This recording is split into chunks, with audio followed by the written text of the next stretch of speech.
on a créé un rite. Et tous les jours à 11 h du matin, on prenait un café et on le notait. On notait les caractéristiques. Et c'est un café qu'on avait torréfié nous-mêmes. Parce qu'on avait un petit torréfacteur d'échantillons, tout petit, mais on torréfiait tous les jours. Et alors, on notait.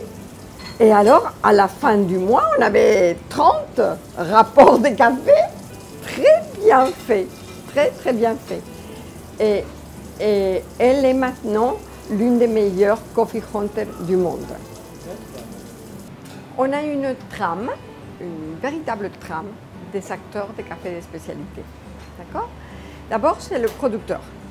Le producteur, il s'occupe de faire grandir son café et il travaille 360 jours de l'année à produire son café, dès la plantation jusqu'à l'exportation. Le producteur, parfois aussi l'énologue du café, c'est-à-dire la personne qui le fermente, le lave, le sèche et le met en sac pour l'exportation. Le torréfacteur doit être aussi un bon dégustateur parce qu'il doit savoir si le produit qu'il torréfie est bon, si les caractéristiques du grain sont au maximum. Ça, c'est le torréfacteur. Il y a aussi le barista.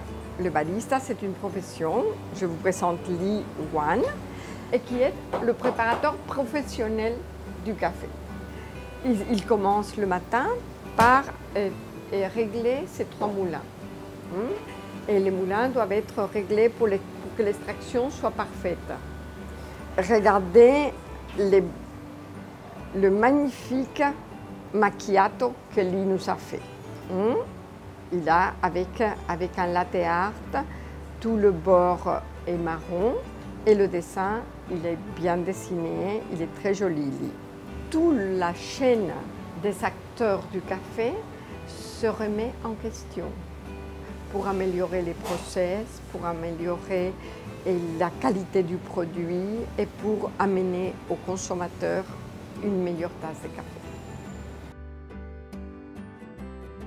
Le livre Caféologie, c'est un traité de la caféologie qui a été écrit par moi-même et par ma fille Christina. Nous avons raconté des histoires sur le café, l'histoire du café. Ces cafés-là avaient besoin d'une discipline de dégustation, comme le vin. Le vin, on dit, il est subtil, il a une fin de bouche, en mûre, en fruits rouges, en amandes, etc. Pour le café, rien. Alors voilà, ce livre-là traite de ça. Jacques Puisset, c'est le créateur des appellations d'origine et d'origine contrôlée, le INAO en France. Et lui, il me dit, les bons cafés, comme les bons vins, illuminent et allongent la vie. Et on parle des cafés du Yémen.